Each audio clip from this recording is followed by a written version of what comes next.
Off. The Coolmore Wootton Bassett Nunthorpe and Clarendon House came sideways out of the stalls, completely missed it, tailed off. Pontos on the right, showing customary blazing early speed, chased by Bradsell in a red and white jacket and Starlust in the pink and green to the nose banded grey azure blue. Down the left, Washington Heights in the beige colours with Big Evs in the red and blue, and then Asfoora in a striped jacket. Further back to Frost at Dawn, and then Believing and Macarova, and So Majestic, and last of all is Clarendon House, and they're going through halfway at 43 miles an hour, and Bradsell in the red and white has moved through to take over here. On the left, Big Evs, Washington Heights in the beige, Asfoora now beginning to run on, Pontos on the far side, Bradsell leading them down towards the last furlong, 3 lengths ahead. Asfoora coming out of the pack, also running on quite strongly is Starlust down the near side. Believing is beginning to flash home, Bradsell in front, clinging on grimly, and Bradsell wins the Nunthorpe. Very close for second between Believing and Starlust. Asfoora close up in between them. Those four dashed away. You couldn't have written it better for Bradsell today, and he's won another Group 1. He's given Hollie Doyle another Group 1. He has taken the Coolmore Wootton Bassett Nunthorpe in style. Clinging on from Believing, who's run another fine race in second. Starlust third, the course specialist. Asfoora has covered herself with credit again in fourth place, and they're ahead of Pontos. Great run from Pontos in fifth, ahead of Washington Heights, Macarova, Big Evs, Azure Blue, and Frost at Dawn, and then a break to the others. But victory goes the way of Bradsell. A Coventry winner as a 2-year-old, a Kingstand winner as a 3-year-old, a Nunthorpe winner as a 4-year-old, every time ridden by Hollie Doyle, exquisitely trained by Archie Watson, who's brought this horse back from the easy list to strike in a stakes race in France and put him bang on for this. It was to his great advantage today that he was drawn in stall 3 behind the trailblazing Pontos, but even Pontos couldn't lead Bradsell far enough, Martin. You have to say, Nick, what a great training performance from Archie Watson. This horse had a setback, missed a bit of time. He won in France, a listed race. It was on slower ground than he wanted, but it was a very workmanlike performance. But today was scintillating. It was a red-hot, scorching pace set by Pontos and Mikel Barcelona, and the rest of the field struggled to get into it. But Bradsell travelled in a nice rhythm and was the only horse that could live with the early pace.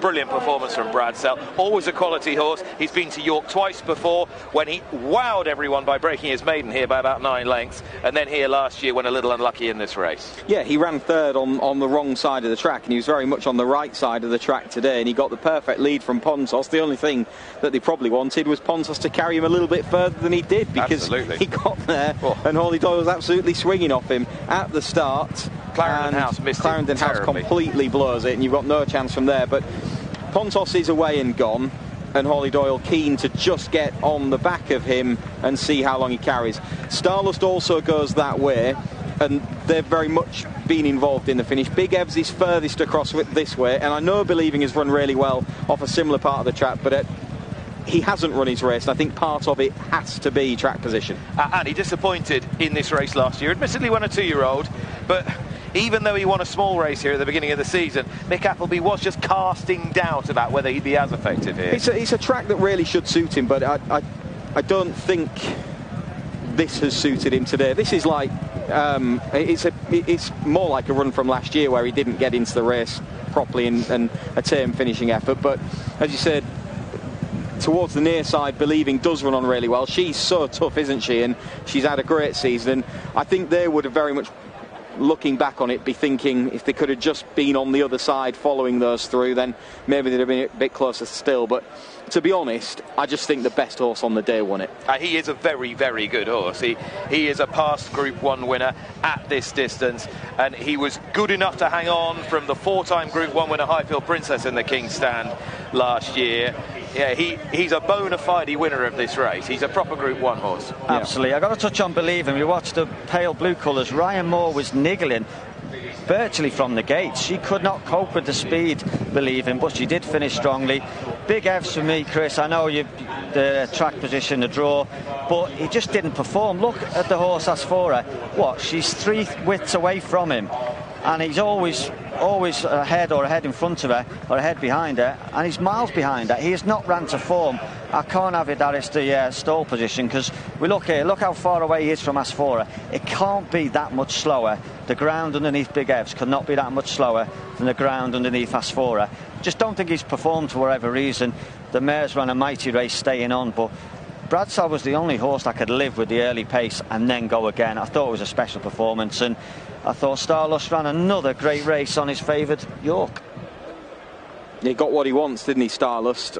He got a good pace to aim at, and he's doing his best work late on, and that's a huge run from him in defeat. But Bradsell was dominant, really, and he just went through the race so comfortably that he looked the winner for such a long way. It would have been a massive shame, to be honest, if one of the others had collared him, because you'd have just felt that somehow the best horse on the day had been beaten in a way, and that wasn't how it was. And he looked the winner most of the way. He was the winner at the line, and he was a fairly dominant one, I think. It's a fair point, and Hollie Doyle, that's what you call an armchair ride. I know she's had to keep him going in the last half a furlong. She's kept in a nice rhythm, but it was just so easy out of stall 3 and followed the right horse. We'll see it again from the gates.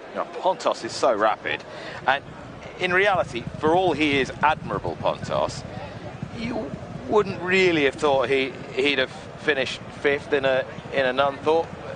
He definitely has been helped by where he's raced, I think. Given that Bradsell has claimed him quite readily, you'd have thought, well, he's going to beat a retreat now. In fact, he's beaten more than they've beaten him. Yeah, he has, and as I say, I do think that he was in the right place, and it's really helped Bradsell that he was there to give him something to follow as well. As I mentioned already, I think you'd have just wanted him there for a little bit longer, ideally. Asfoora, she's just caught sort of in the centre without maybe a proper drag into the race that she got at Goodwood, but there's no real excuses for any of them. You can make minor ones, but whether it makes the difference in terms of winning and losing on the day, I think is extremely debatable. And I think it, as I said already, best horse on the day, wasn't it?